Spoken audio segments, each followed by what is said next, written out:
against us. We haven't slowed them down yet. They'd still be running if the horn hadn't blown. I mean, they wore us out basically, and we were fortunate enough. We scored a lot of points and forced a couple turnovers. And unfortunately, at the end of the half, the quarterback got dinged, and they played their backup quarterback and had a couple turnovers. But trust me, it was one of those games where we were comfortable when the horn blew and we had more points. What's the hardest part of playing? You never see it. You never practice it. You can't simulate it in practice. No matter how hard you try to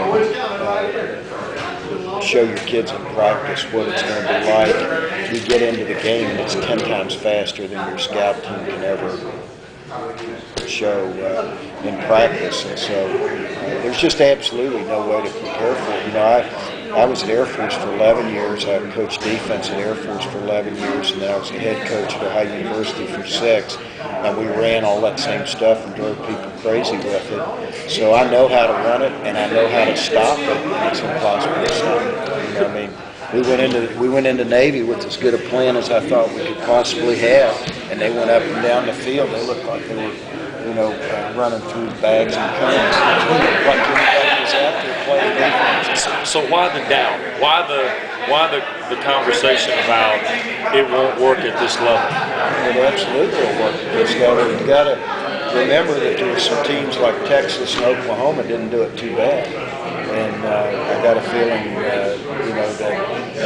there may be some growing pains. I'm not saying that. I mean, there are growing pains with what you did. Absolutely. Paul doesn't have his people, and it's going to take him a while to get the right people. But it may not take him as long as you think. If he comes up with a quarterback that can make pretty good decisions, all those other positions will take care of themselves. Every year that we had a pretty slick little option quarterback, it didn't really matter the slot backs, the fullback, all that kind of stuff.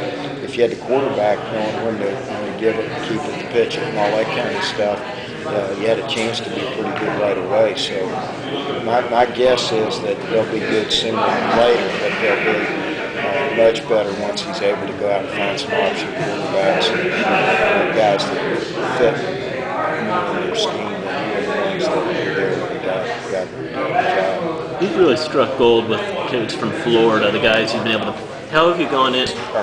What's made you pursue guys in Florida specifically, and how have you picked? You've been able to pick your success rate there has been pretty good. Have you been able to pick and choose which guys you want? Yeah, well, I think you got to be in Florida just from a numbers standpoint. That's the problem we run into in North Carolina.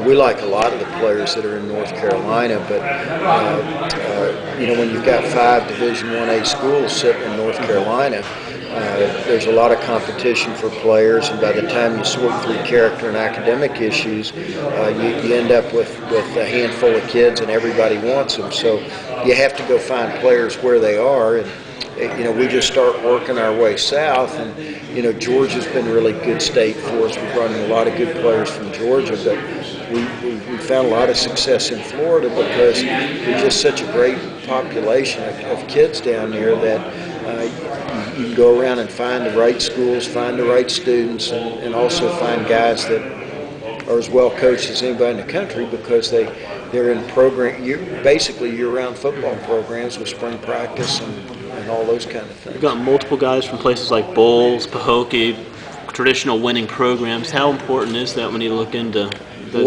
What's really been good for us, and we really didn't realize the benefit until we started getting kids from Bowles and Nice. But what happens is that once you're in a program that every year has kids that are pretty good football players and pretty good students, if you bring one kid out this year and he has a great experience, the kids talk, the parents talk, word of mouth gets going. Pretty soon they come back to Wake Forest and say, hey, we know that Joe's happy, so we want our son to come to Wake Forest. And then it just every year, as long as the kids are happy or being successful and the parents are happy, it just snowballs, And so I think that's what's been fun for us is to find some programs that are preeminently good football programs and then get a good kid out of them, and then each year we've got an entree to go back in that school because the kid's having so much fun. In the evaluation process, what do you like? Because obviously you're getting guys that maybe Florida State, or Miami isn't recruiting yet. Guys like Alphonso Smith, Riley Skinner have been awfully successful. What do you look at in the player? Well, we have really one priority, and that's character, finding a good kid. I mean, that's our. If we hear anything negative about you in your school, we're off. We're out the door and moving on. So we want a kid that's going to be a really nice kid. That's going to come and, hopefully not get in trouble. You never know. Kids are kids, but we want a kid that's basically going to come in and be a guy that our team and our coaches will enjoy being with. We'll enjoy coaching him. Our players will enjoy being teammates with him. And then, of course, he's got to be able to be a guy that can get a degree at Wake Forest, and then a guy that has the ability to play in the Atlantic Coast Conference. And sometimes, we get too caught up sometimes in height, weight, speed kind of stuff. What he really has to be is a good football player. That's the number one deal as far as the football goes, not height, weight, and speed. So we've taken a chance on some kids that maybe weren't as big as some schools wanted, or as fast as some schools wanted. But if we watched them on film and said, hey, that guy's a heck of a football player, then we were more concerned about seeing what we wanted to see on film than knowing what he ran a 40-yard dash or how tall he was. On that topic, can you explain Alphonso's development from short quarterback, skinny quarterback, to just what makes him special? Well, as a quarterback, he had everything that you want from a quickness and agility and all those kind of things. When we looked at him on film, we really thought that here's a kid that's a natural corner, because he was so athletic. And we loved his competitiveness. We loved, he had that twinkle in his eye. You could just tell that this was going to be a guy that would love to play the game. He did in high school, and he's been that way at our place. And aside from just natural ability, we fell in love with the kid.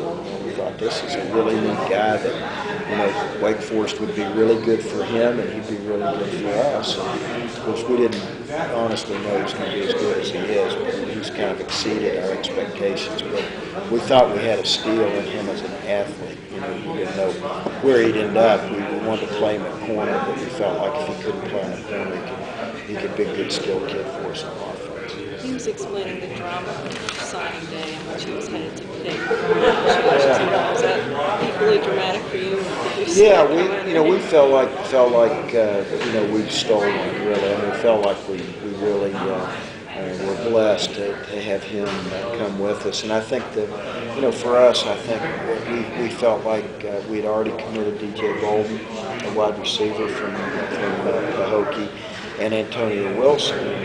I think that ultimately it came down to him deciding, hey, I like Wake Forest, but two of my closest friends are going there. I might as well be a third. Coach, how important was Steve Justice to your team last year, and then how are you going to? Well, I think really, really important, and we're going to find out this fall, real quick. He was, the great thing about Steve Justice is he was a really, really good football player, but he was the ultimate team guy, workaholic, great student, great weight room guy, great practice guy. Don't know that he ever missed a snap on Saturday. He was just durable. He was just a tough guy that was a wonderful person, very spiritual guy, in his personal life, but was one of those guys that's like maybe the nicest guy in the school, over on campus, and the toughest, meanest guy on the practice field. Just that kind of guy could be. He'd knock you down a lot, but he'd always help you out. That was Steve Justice. So he's a hard guy to replace. He was really not only a good player, but was great for a team. Do you have an idea of who's going to, anyone in mind yet of who might fill that spot? Yeah, Trey Bailey's our guy. Trey would have played last year. He'd have played a lot of football, but he was behind Steve Justice. I actually went to Trey. We were at an away game, and I put my arm around him and said, "Look, I'm really sorry. You ought to be getting some playing time," because there were some other sophomores at the time that were getting some playing time at guard and tackle that I thought weren't as far along as Trey was. Trey really should have gotten some snaps, but Steve was so good, and I just mentioned to Trey, I'm really sorry that we're not able to get you on the field. And he said, Coach, he said, I'm okay with that. I'm behind Superman, and when he leaves, I'll be okay. I'll get a chance to play. So he understood that he was behind a pretty good player.